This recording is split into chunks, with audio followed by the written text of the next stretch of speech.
Assalamualaikum warahmatullahi wabarakatuh.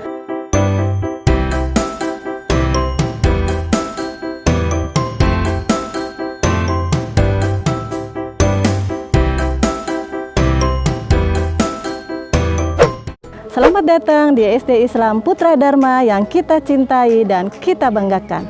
Apa kabar Ananda Mustalifah semuanya? Semoga semuanya dalam keadaan sehat ya, dan selalu dalam lindungan Allah Subhanahu wa Ta'ala. Jumpa lagi dengan Bunda Karni. Kali ini kita akan belajar tentang sistem pencernaan makanan pada manusia. Nah anak-anak, sebelum belajar, mari kita bersama-sama membaca basmalah, supaya apa yang kita pelajari hari ini bisa kita pahami bersama-sama. Bismillahirrohmanirrohim. Anak-anak, setiap hari kita harus makan. Kenapa ya? Ya betul, supaya badan kita sehat, supaya kita memiliki tenaga, dan supaya badan kalian tumbuh menjadi tinggi dan besar. Makanan yang kita makan harus melewati proses pencernaan makanan supaya zat-zat yang ada di dalam makanan bisa terserap oleh tubuh kita. Lantas, apa ya proses pencernaan makanan itu? Proses pencernaan makanan adalah proses menghaluskan makanan dari yang berukuran besar menjadi ukuran kecil dengan bantuan alat pencernaan seperti mulut, kerongkongan, lambung, usus halus dan usus besar, serta anus. Proses pencernaan makanan ada dua. Yang pertama secara mekanik dilakukan oleh gigi dan dinding kerongkongan. Selanjutnya yang kedua secara kimiawi dilakukan oleh enzim-enzim yang ada di dalam tubuh kita. Fungsi alat pencernaan adalah yang pertama untuk menghaluskan makanan, yang kedua untuk menyerap sari-sari makanan sehingga mudah dibawa oleh darah, dan yang ketiga adalah membuang sisa-sisa makanan yang tidak diperlukan lagi oleh tubuh kita. Nah anak-anak, bagaimana ya perjalanan makanan di dalam tubuh kita? Yuk kita sama-sama simak video berikut ini. Dia memasukkanku ke mulutnya. Ini saatnya pergi. Jujur, cukup basah dan hangat di sini. Mulut adalah pintu gerbang ke sistem pencernaan. Sistem itu dirancang khusus untuk mengubah makanan menjadi nutrien berguna yang membuatmu tetap berenergi dan membantu sel tumbuh dan memperbaiki diri. Jadi, setelah mengambil gigitan pertama dari apa yang kamu makan, kamu menghidupkan mesin pencernaan. Saat kamu mengunyah, makanan dipecah menjadi beberapa bagian untuk memudahkan prosesnya. Ludah sangat berguna karena bercampur dengan makanan dan bisa lebih menghancurkannya. Dengan begitu, perutmu tidak perlu mencerna seluruh bongkah makanan.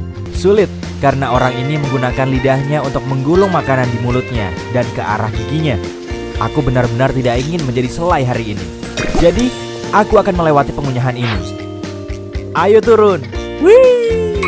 Sekarang kita menuju tenggorokan. Ini juga disebut faring. Oh, jalan bercabang. Aku harus pergi kemana? Cap cip cup kembang kuncup. Sepertinya kita harus ke sini. Tunggu, sepertinya aku salah belok. Kenapa semuanya bergetar? Aduh, manusia malang ini batuk terus-menerus. Tolong tepuk punggungnya. Sudah, naik lagi. Maaf kawan. Nyaris saja. Hampir masuk ke paru-parunya. Itu tidak akan baik. Baiklah, aku kembali ke jalan. Jadi, mari kita coba lagi. Aku dengan benar masuk ke tabung penelan yang memiliki nama mewah esofagus. Aku suka menyebutnya saluran makanan, tapi ini jauh lebih sempit daripada yang kubayangkan. Aku akan terjepit di sini. Hah? Bagaimana bisa aku terus turun? Ah, begitu. Otot-otot di dinding esofagus ini meremas di belakangku dan melemas di depanku. Ini adalah proses yang disebut peristaltis, dan itulah yang menggerakkanku melalui sistem pencernaan. Beberapa detik kemudian, dan kita sekarang telah mencapai ujung terowongan. Ada otot yang terbuka di sini untuk membiarkan makanan masuk ke lambung dan mencegahnya keluar kembali ke esofagus. Ini agak mirip dengan petugas keamanan. Aku hanya seorang turis di sini. Pak, tolong izinkan aku masuk. Hore! Aku sudah melewati katup dan masuk ke perut. Itu mengingatkanku pada kantong dan izinkan aku mencoba dinding itu. Wah, itu dinding yang kuat. Semuanya otot. Sebenarnya aku tidak terkejut. Perut menampung, mencampur, dan menggiling makanan menjadi bubur. Jadi itu harus cukup kuat. Sejujurnya, ini tak tampak terlalu... Ya ampun, apa itu? Aduh, panas sekali. Au, panas. Aku harus keluar dari asam perut ini. Jika tidak, aku akan menjadi cairan atau pasta seperti roti lapis Turki itu. Tidak apa-apa, aku sudah bersiap. Aku membawa perangkat kecil yang sangat berguna dan akan melindungiku dalam gelembung pelindung. Makanan biasanya tidak memiliki ini, tapi aku punya. Koneksi. Itu rahasia. Aku hanya perlu menekan tombol ini. Sudah, sekarang aku bisa terus berbicara denganmu sepanjang jalan, alih-alih berubah menjadi jeli anggur.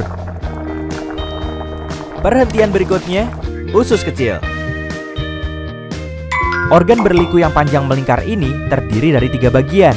Saat aku bilang panjang, aku serius. Jika kamu merentangkannya, yang tidak kusarankan karena itu perlu digulung. Dan di dalam tubuhmu, kamu akan mendapatkan tabung yang lebih dari 6 meter panjangnya.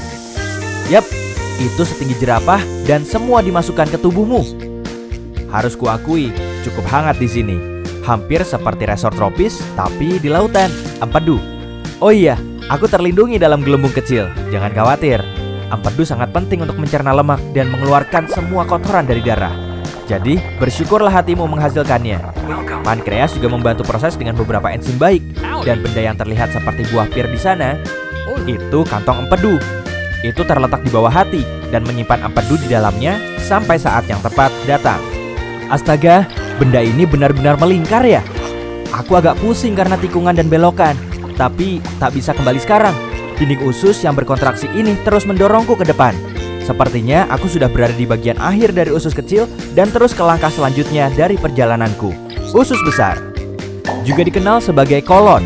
Itu adalah tabung berotot yang panjangnya 1,5 sampai 2 meter. Tunggu dulu.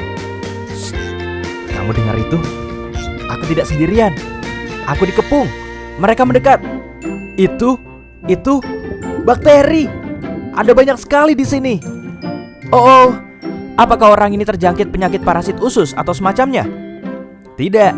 Usus membutuhkan bakteri baik untuk membantu memecah makanan, vitamin, dan nutrien sehingga tubuh bisa menggunakannya. Hai semuanya. Hei, benda kecil apa itu di pintu masuk? Ah, itu pasti usus buntu. Itu tidak terlalu berguna selain menampung bakteri yang mungkin perlu dilepaskan ke usus. Itu juga punya beberapa jaringan yang berguna untuk sistem kekebalan tubuh. Tapi sebagian besar itu adalah benda kecil yang tidak berguna. Jadi orang masih bisa hidup tanpanya. Hei, jika usus buntu meradang, dokter akan memotongnya. Serius, sepertinya orang ini masih memilikinya. Baguslah. Omong-omong, kita sekarang ada di usus besar dan aku senang. Di sini agak lebih luas. Jika tak memakai gelembung pelindung rahasiaku yang mewah, aku pasti akan berbicara kepadamu sekarang sebagai bubur ampas air kekuningan. Saat kontraksi otot ini mendorongku melalui usus besar, semua air diisap dariku. Bentuk terakhirku, feses. Yap, tinja, kotoran, apapun itu sebutannya, itu terbentuk di usus besar. Masih banyak bakteri di mana-mana. Mereka benar-benar bekerja keras ya. Tak boleh terlalu sedikit atau terlalu banyak. Jika tidak, kamu akan mengalami masalah pencernaan seperti intoleransi makanan. Mereka juga memainkan peran besar dalam kekebalan tubuh. Dan itu sebabnya kamu punya triliunan bakteri di tubuhmu. Terus bekerja dengan baik teman-teman. Aku dalam perjalanan melalui kolon kiri. Ketika terlalu penuh dengan feses, kolon memutuskan untuk membuang semuanya ke rektum karena tidak dapat menahannya sendiri. Biasanya memakan waktu sekitar 36 jam bagi apa yang tersisa dari makananmu. Tidak banyak sekarang, hanya ampas untuk mencapai titik ini. Tapi aku sudah mempercepat perjalanan ini karena ada hal lain yang harus kulakukan. Jadi, mari kita menuju rektum. Meluncur! Rektum adalah ruang lurus yang panjangnya sekitar 20 cm.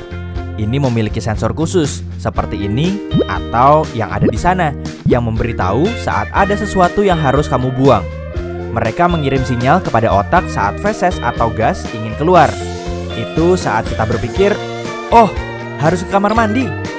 Jika saatnya tepat, yaitu kamu menemukan toilet dan sfinkter lemas, tara, feses keluar. Sampai jumpa pizza dari sarapan kemarin. Nah anak-anak, itulah tadi perjalanan makanan di dalam tubuh kita. Selanjutnya Bunda akan menjelaskan penyakit yang menyerang alat pencernaan manusia. Yang pertama adalah sariawan. Ayo, siapa yang pernah mengalami sariawan? Sariawan ditandai dengan luka-luka di dalam rongga mulut. Hal ini dikarenakan kita kurang makan makanan yang mengandung vitamin C seperti buah-buahan. Yang kedua adalah penyakit MAH, ditandai dengan perut yang terasa sakit, perih, kembung, dan mual. Hal ini dikarenakan kita sering terlambat makan sehingga asam lambung menjadi meningkat. Yang ketiga adalah penyakit disentri, ditandai dengan muntah-muntah dan sering buang air besar. Hal ini dikarenakan ada bakteri di dalam usus kita. Yang keempat, penyakit sembelit, ditandai dengan susah buang air besar. Hal ini dikarenakan kita kurang makan makanan yang mengandung serat. Yang kelima adalah gizi buruk, ditandai dengan badan yang terlihat sangat kurus. Hal ini dikarenakan kita kurang makan makanan yang bergizi. Lantas, bagaimana caranya untuk menjaga alat pencernaan makanan kita? Yang pertama, makan makanan yang bergizi dan mengandung serat. Yang kedua, jaga pola makan.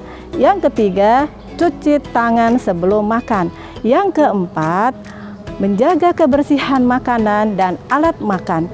Yang kelima, banyak minum air putih.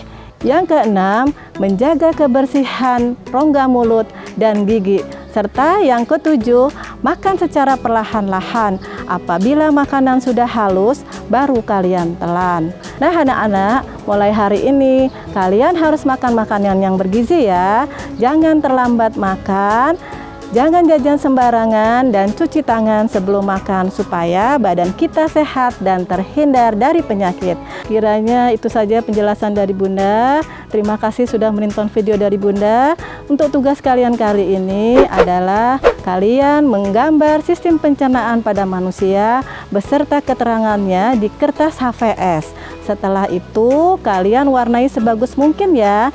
Jangan lupa untuk memberi nama dan kelas. Karena tugas kita sudah selesai, marilah bersama-sama kita membaca hamdalah. Alhamdulillahirabbil alamin.